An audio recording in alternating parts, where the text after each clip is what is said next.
Welcome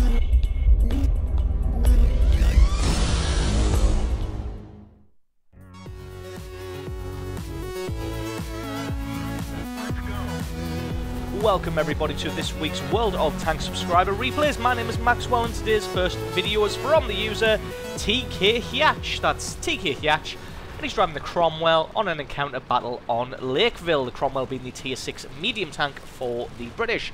So I ask and you guys deliver, and oh boy do you over deliver. I asked you guys for some medium tank replays and I was absolutely inundated. I've just about been able to get through all of them. I think I'm going to have another scour through my mailbox, but I think I've managed to get through all of them now.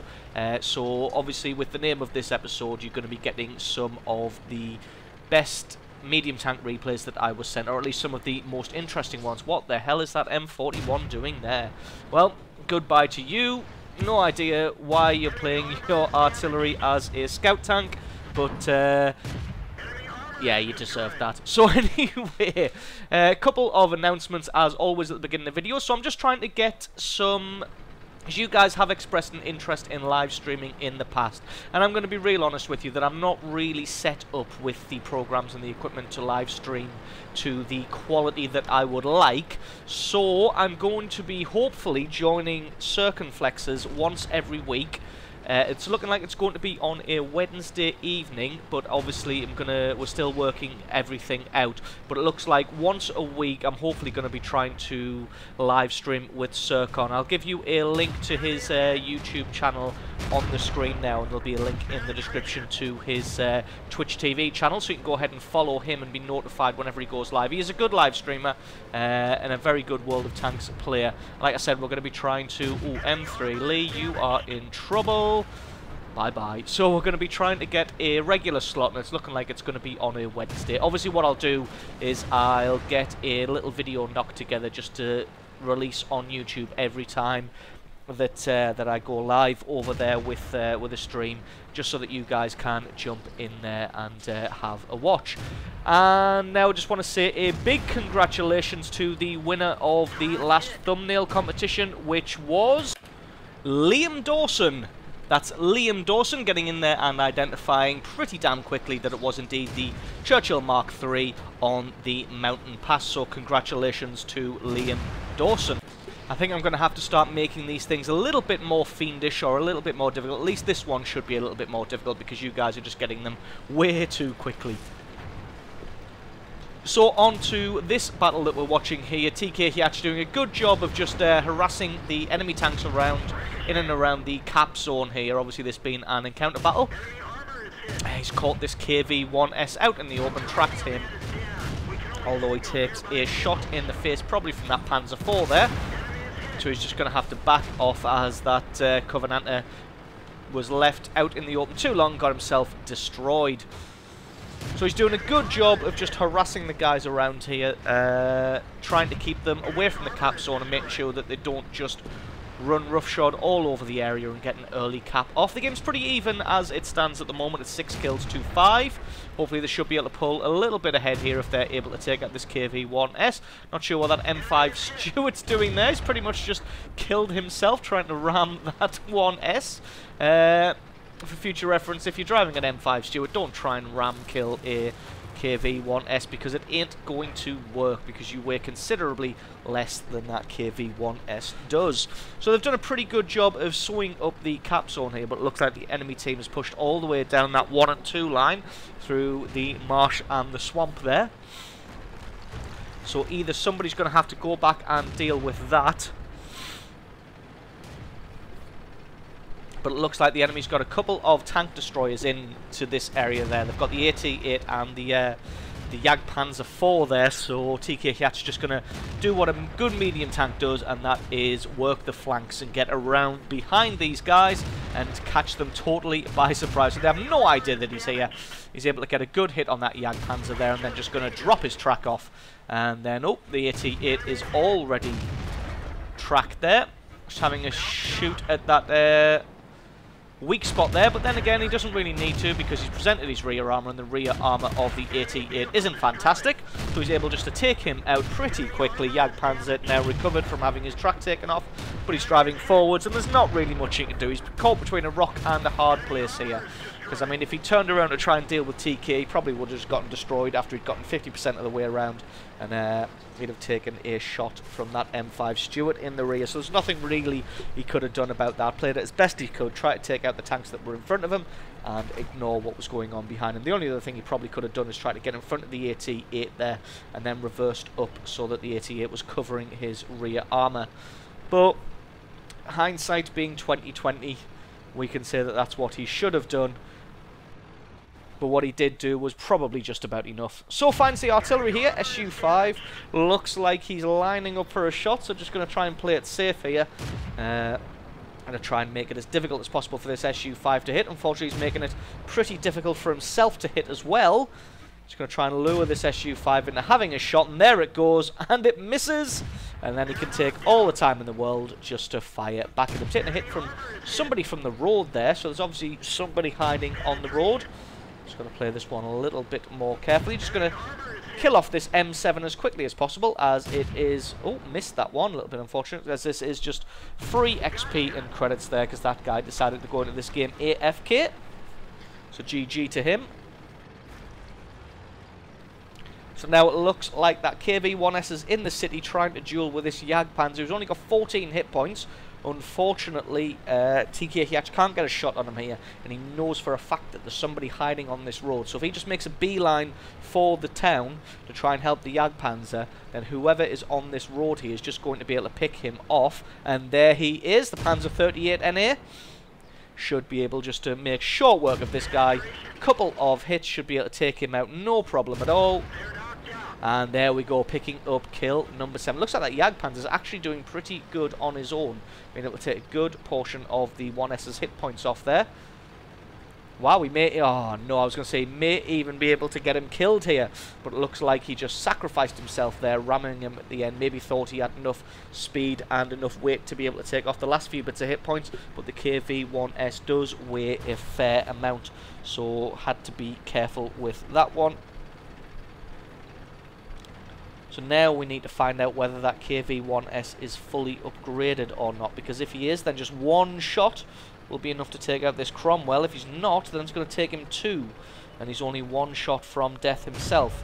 Sees him there, has a shot and misses. The 1S has a shot and misses also. So if he has got the big cannon, that's 15 seconds where he's out of commission. And he should... Oh no, so he's got the smaller cannon, but still 1 shot.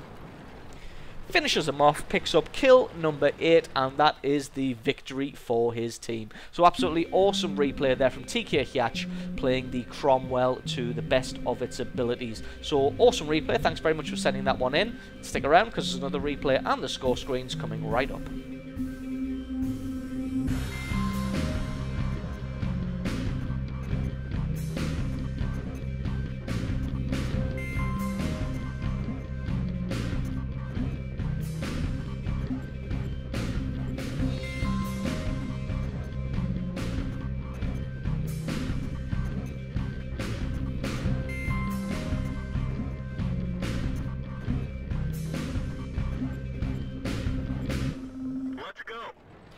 And our next replay is from the user Thundersnail. That's Thundersnail. And he's driving the Batchat on an encounter battle on Malinovka. Before we get into this battle, I just want to say quickly, don't worry if you don't see your medium replay featured today. Just like I said, because I got inundated with so many of them, I did just want to put some of the most interesting ones quickly together into one video, but some of them obviously I am keeping back to mix in with the other replays that come over the next couple of weeks or so. So if you don't see your medium replay in this video but thought that it was deserving, don't worry, because you'll probably see it in the next couple of weeks to come. So this battle, the Thundersnail just taking up a good position in this bush here, able to spot all of the enemy moving up the hill and anybody else who's taken a counter scout position like that T-69. The allied team was able just to pound him into the ground pretty damn quickly and just get him out of the battle. As you saw, Thundersnail showing some good discipline there, not firing his cannon when he had some easy shots, because that means he would have been spotted himself, and then all these guys on the ridge would have just been able to take him out. Yes, he would have been able to get a little bit of damage, but he would have cost him his life in the end. So knowing now that there's nobody really in range to spot him here, he knows he can get some free damage off, gets a few hits on that, I think it was the E100 from earlier, and then able to get some more free damage onto that Tiger II before he drops himself back and goes to reload that cannon of his, because it does have quite a hefty reload time. So it's going to be dropping back behind the ridge into these bushes, allows his cannon to reload, and then once it's about halfway reloaded, starts to move back into his firing position. So I can still see quite a lot of guys up on this hill. As you can see, there are big guns stationed down here, so they're just going to try and pick off anybody they can, but it looks like the guys up on the ridge are doing a pretty good job of staying on the far side of the ridge, being over that way, obviously more along the A line. Then it means that they can shield themselves from anybody down the bottom here that may want to fire up and try and take them out.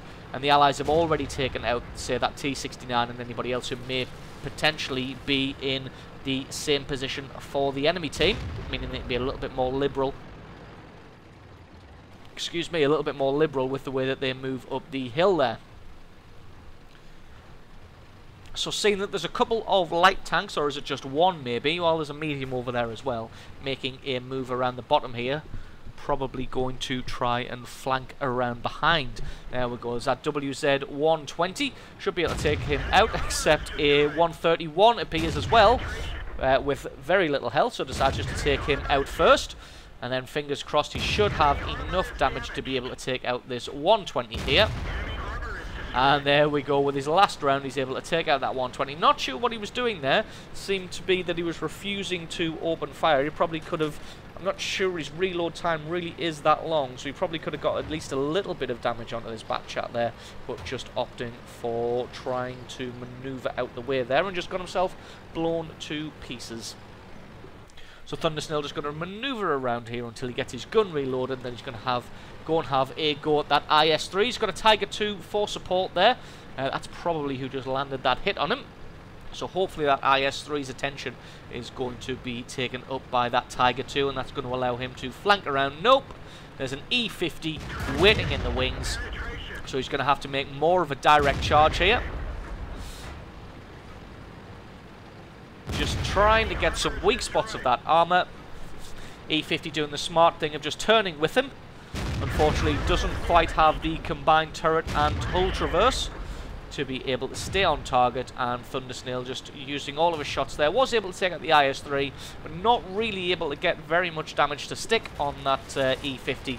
Luckily, the T-71 with its auto-loader comes in and finishes off the job. So that looks like it's the field all cleared out, and now they're going to try and make a maneuver. One good tactic in this is if you can catch the enemy off guard, if you can get into the field quickly with a fast-moving tank, either a light or a fast-moving medium, then you can, if there's a couple of you, 2 or 3 maybe, you can clear out the resistance that is over here, and then maybe try and make a fast push through the forest up by the church and try and catch the enemy from behind with their trousers down and do unpleasant things to them. As you can see, that is exactly what they're attempting to do here. There's no artillery on the map, so they're not going to find anybody lurking in these bushes here, but they may very well find some stragglers camping around beside that church area, just in case they can try and catch anybody who comes across that central area through the town.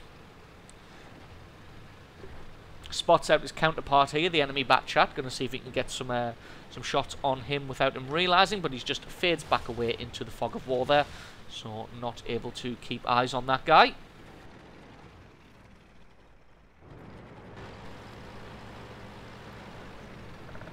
Has a full clip of ammunition, so should be able to do some serious damage to anybody that he finds, like this KV-4. Exactly where I said he may have been, camping by this church here. Just playing Warden, trying to stop anybody who comes through that town. But unfortunately, he gets caught from behind by a Batchat with a full clip of ammunition, and that is the end of his game.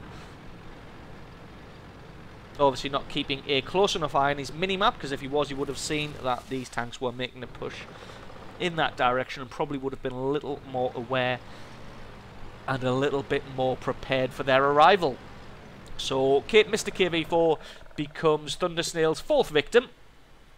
Finds the E75 there. He's got halfway gone on his reload time, but he's just trying to point his gun menacingly at that E75, trying to say, look man, I am reloaded, if you want to tangle then let's go.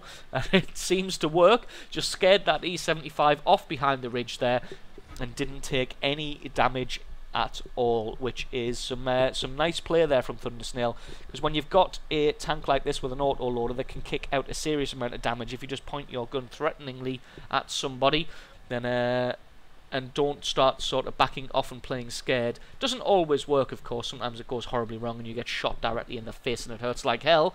But sometimes you can just point your gun threateningly at somebody and they can think, and then they think to themselves, "Oh damn, he's got a full clip of ammunition. I better get the hell out of here."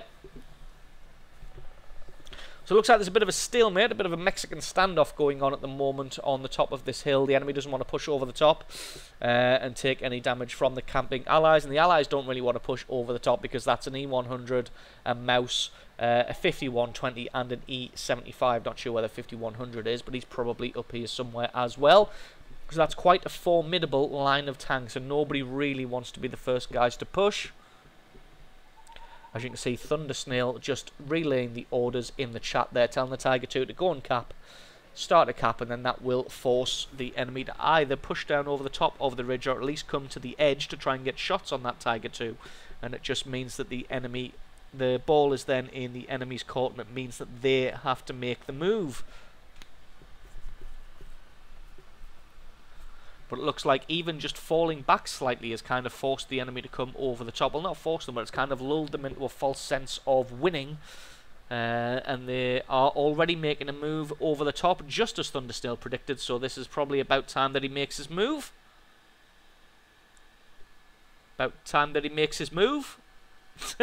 Just lingering a little bit too long in this bush. Probably should have started driving about 30 seconds ago. There we go, finally starts making his move. He probably should have started driving a little bit further ago, because that Maus is probably going to do some significant damage to that IS-7. May even be able to take him out. But he's got a full clip of ammunition and a few targets to shoot at. Going to see if he can maybe get some damage on the back of this E100, take him out first. As with that cannon, he is a pretty serious threat. Can't really see a good point in his turret though. Oof, that one just missing. Unfortunately, there we go.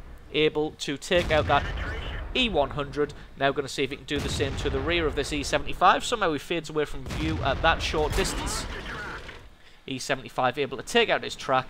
And he's having to reload his cannon now, and that E75 is probably going to get picked up by someone else, but still picking up 5 kills in a tier 10 match and doing some excellent flanking maneuvers here from Thundersnail, and even guiding his team to victory through the orders that he was giving in chat.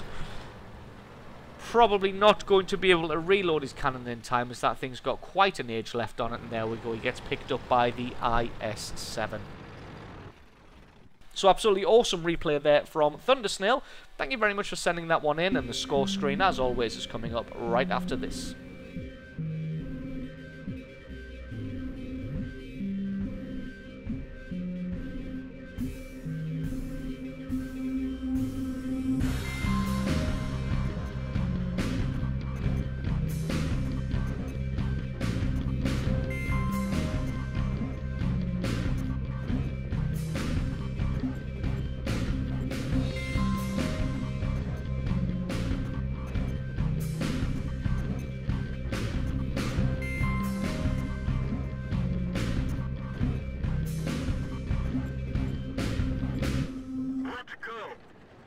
And our next replay is from the user Benji Tank Boy. That's Benji Tank Boy, and he's driving the Comet on a standard battle on Prokhorovka. And the Comet being the tier 7 medium tank for the British. This thing is the one after the Cromwell. It's not quite as good, using a boxing term, pound for pound, in my opinion, as the Cromwell is. But once you get to know the Comet, it is a very, very nice tank indeed. Not as fast or manoeuvrable as the Cromwell, but it does have the hit points and the slightly better armour and the slightly better cannon in order to make up for that. So, onto this battle at hand. Going to be making his way to the far right-hand flank here with 2 of his platoon mates, who are in fact his clan mates as well. And they're going to be taking to the hill and going to be seeing if they can take out any enemies in the area and win dominance for their team. As you can see, quite a lot of their team are actually committing to this right-hand flank here. You can see there's a Tiger, a T1, the M445 there as well. So winning the hill is going to be quite crucial to their battle plan, because if they can hold the elevated ground here, it's going to give their heavy tanks that are pushing through the village a much easier time. It's going to mean that the enemy isn't going to be able to fire down on them.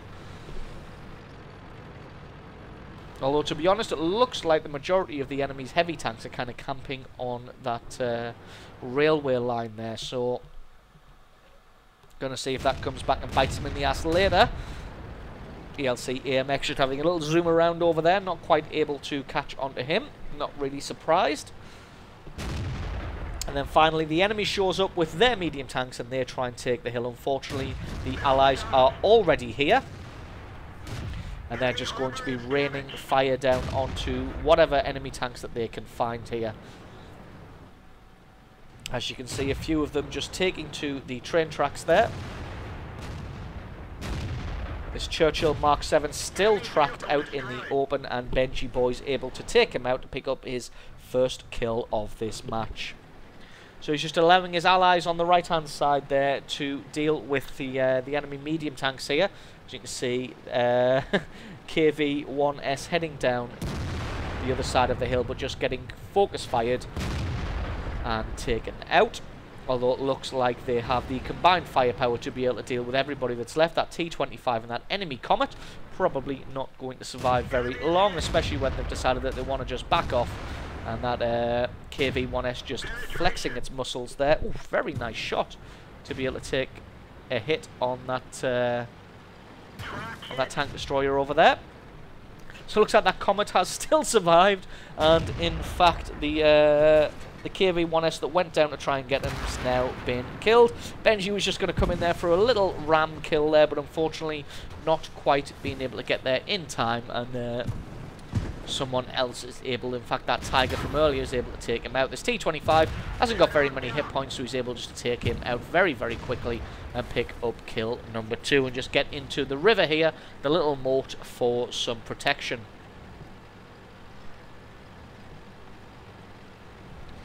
So it looks like the enemy's fallen back now to the train tracks. There's a big concentration of them in that area. If you can catch onto some of them. There we go. So Churchill Mark 1 should be able to make short work of him from the front. The guy's not particularly fast, not particularly maneuverable, but he is able to get down the other side of the train. Oh, no, he's not. Decided to go down the wrong side, and the Tiger's able to finish him off. Set the KV-1S on fire, and it looks like somebody didn't invest in a fire extinguisher. Should always bring a fire extinguisher to battle, as it more often than not makes the difference between life and death in these situations. Taking a little bit of fire from this Jackson, but just going to drop back and deal with this KV-1 first. And in fact able to set the KV-1 on fire. And again, somebody didn't invest in a fire extinguisher. So that's 2 kills now, thanks to people being cheapskates and not wanting to invest in a fire extinguisher. So now he's just going to have to duel with this Jackson. Luckily, the Jackson's got pretty much no armor, just like the Hellcat, especially on that turret. And he's able just to shoot straight through that armor and take him out, no problem. The only risk he had there was the 0 damage criticals that you saw. And it looks like that somebody else has taken care of that tank destroyer. It was that T-25, I think it was, T-25AT, that was camped up on the Lonely Island there. So winning this one pretty damn convincingly here. You can see that M5 Stuart in the E1 position there, doing a fantastic job of being an advanced scout, making sure that nobody comes down that number 1 and number 2 line. Doing a fantastic job there. Obviously the enemy decided that they were getting pushed too heavily on this right hand side and just recalled those heavy tanks to go and defend that, and that M5 Stuart just guaranteed that there was nobody sneaking up from that position. So we're going to try and make short work of this KV-3 here. unfortunately for its tier. The KV-3 is pretty damn tough. And look at that third tank. He's been able to set on fire and pick up the kill. And that KV-3 again, no fire extinguisher. So let this be a lesson to all you guys out there who think, I don't need a fire extinguisher. Well, let me tell you, yes, you do, because it's more often than not the difference between life and death. T29 camping in the wrong spot here. He really should have been on the other side of that road trying to use some of the terrain, or a little bit further forward trying to use the dips in the terrain to get himself hull down and use that massive hull armour to try and ward off some of the enemy's attacks, or some of these allied attacks. Unfortunately, as it was, he was just out in the open, getting shot in the ass by someone there. Not sure who. Maybe that SU-8 is camped over on that lonely island there, as that shot did definitely come from the rear. It's Panther hiding off in the bushes now, so he's just going to leave that one to his allies. No, he's not. He's going to think to himself, well, I'm going to have a little piece of it as well. But nope. KV-1 was able to take him out. There we go. SU-8 shot landing again from the rear by the looks of it. So he's probably camping over by the river, or like I said, on that lonely island over there. So he's just going to spin around and go look for this guy. We're going to speed it up until either the game ends or he manages to find him. So if the SU-8 is on this island, he's done a pretty good job of hiding himself. But it's just going to be a matter of time before either the allies here find him or somebody is able to get a base capture off, because there's no way this SU-8 is going to be able to take out 6 allies. So that was a great replay there from Benji Tank Boy. Finds the SU-8 here. SU-8 has a shot, whiffs it, hits the terrain, and becomes Benji Tank Boy's kill number 8 in the Comet. So absolutely mighty replay there from Benji Tank Boy. Thank you very much for sending that one in. Scorecards coming right up. Stick around because there's one more replay to come.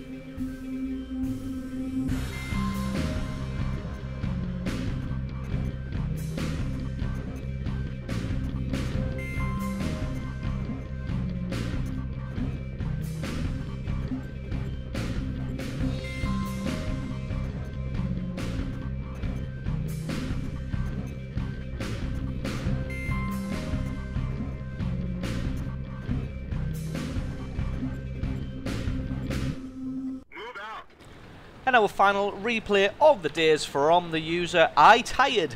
That's iTired, and he's driving the Centurion Mark 1 on an encounter battle on Himmelsdorf. Centurion Mark 1 being the tier 8 medium tank for the British. This one seems to have turned into a bit of a British fest, only featuring one other medium tank from a different nation, which was the Batchat. But that may just speak to something about the relative power of the British medium tanks. Correct me if I'm wrong, but there are some pretty good brawlers and they're pretty good all-round medium tanks. So being a tier 8 in a tier 10 battle, you've really got to play this one pretty carefully. You've got to use yourself more as a scout than an upfront damage dealer, because your gun's not really going to have a very good time trying to get through, especially the front armor of some of these larger tanks like the E100 and that E75. Although the British tanks do have pretty good penetration and pretty good rate of fire, they just don't have the best alpha damage, but you are able to put down good sustained damage onto the enemy. Just having a little scout around near the train station there, but it looks like the T21's just taken over that responsibility, and he's just going to be hanging around there trying to spot anybody who comes up this train track.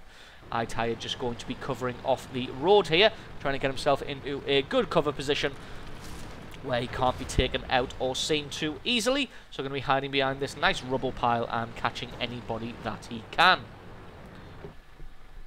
Not really much going on at the moment. Forgotten how to speak there. As you can guess, these tier 10 battles tend to be a little bit slower.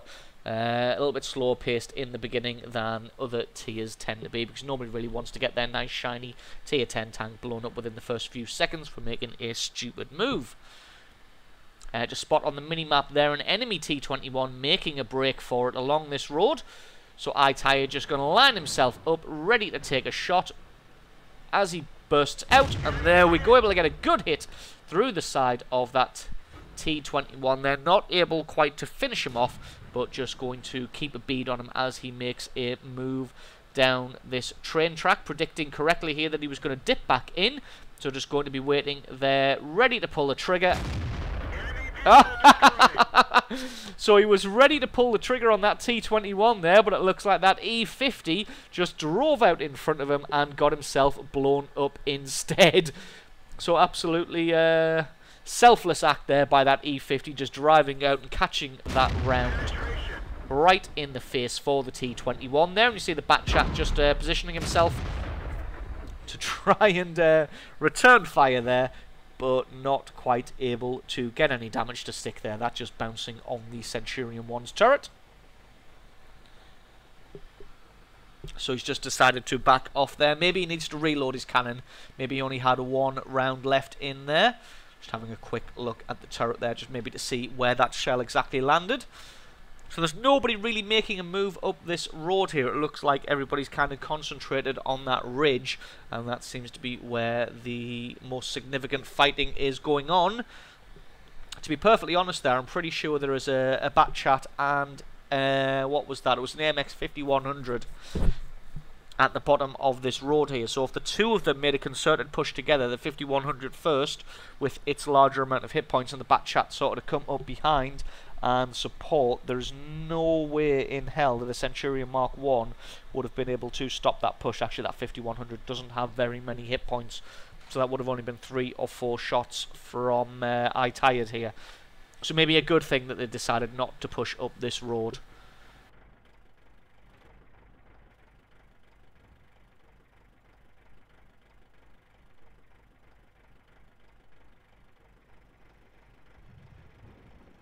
So just waiting out for the action to start up again. Going to speed this one up slightly as I-Tired just decides to push on forwards. KV-1S in a tier 10 battle here. Looks like he's platooned with that Foch 155, so that's probably why he's in this battle. Takes a shot in the side there, and for some reason leaves his ass hanging out in the breeze. His track's been taken off here. Trying to duel with that T-21, but it looks like he's just going to get perma-tracked here, and the Centurion is going to be able to finish him off. So a little bit unfortunate for that KV-1S to get tracked with his arse hanging out in the breeze like that, and also unfortunate for him. Well, I was going to say unfortunate for him to get dragged into a tier 10 match, but what does he expect when he's platooned up with a Foch 155? So he's going to do what he can here to come and try and support the Leopard 1 and try and take out this Batchat 25 ton, who's making a beeline, gets his track taken out, and there's a nice kill for I-Tired there, picking up kill number 3. That one was a little bit of a kill secure there, as he didn't do any of the work towards it, just managed to pick off the Leopard 1's leavings there. But then again, a kill is a kill. Managed to take out that Batchat, because even with a small amount of hit points, if that thing's got a full magazine, he's going to be able to wreck somebody's day with the amount of damage he's able to put down, as you've seen from the various videos I've released with a Batchat in. So that T-21 starting off a base capture there, and that's going to force the enemy to come down from the hill, although they would be coming down from the hill anyway, as they have managed to wipe out all of the allies up there.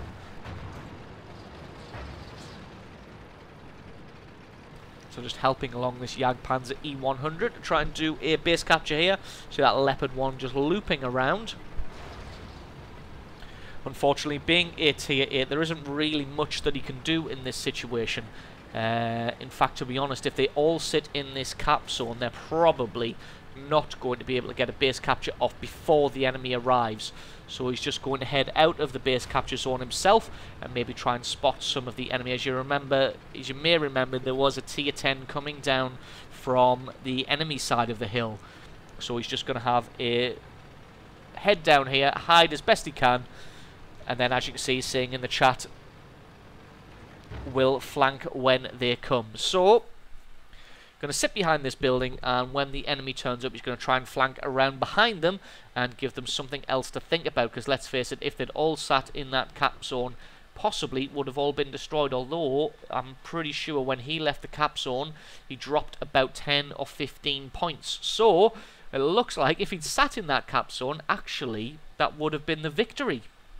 So, a little bit of a mistake there from iTired. Yes, it's a good idea to come around and flank behind the enemy and try and catch them as they try and reset the cap. But if he just sat in that cap zone, they would have already won this one. As you see, that E100 coming in, getting a hit and reset. Did he actually reset there? Or did that Leopard 1 just drive out of the cap zone? If you bear with me, I'm just going to have to rewind that one because I'm quite curious as to whether that E100 actually landed a hit or not. So let's zoom this one out.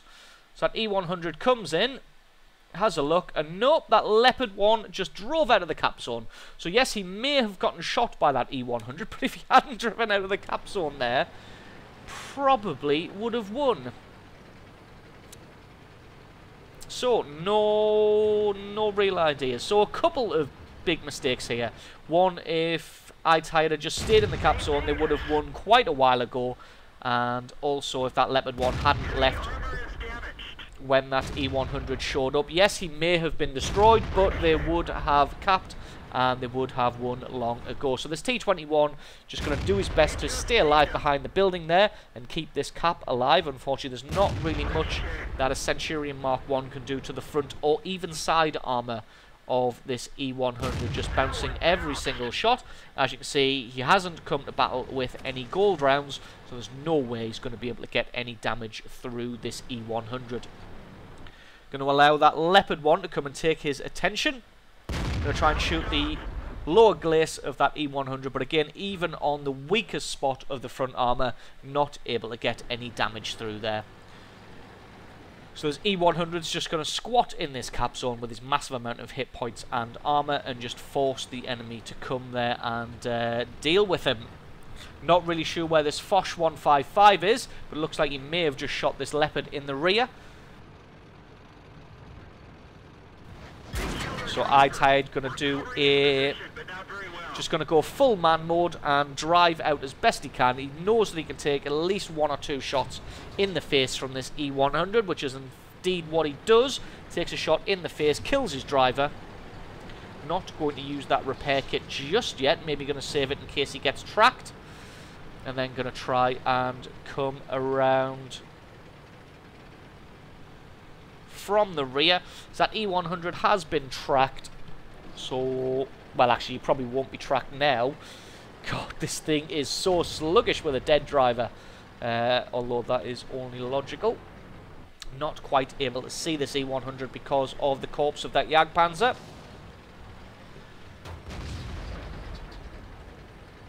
And that E100 looking in the wrong direction. That Leopard 1 able to get a couple of good hits on him. But now the Centurion has arrived. Should be able to put a couple of shots through the rear of his turret.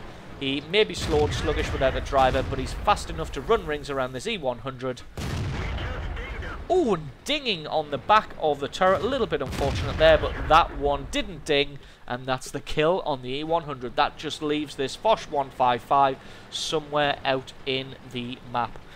This Foch probably going to be able to pick off any of these guys pretty damn easily. So just going to speed this one up until this Foch shows himself. But to be honest, he may just decide to do the dishonourable thing.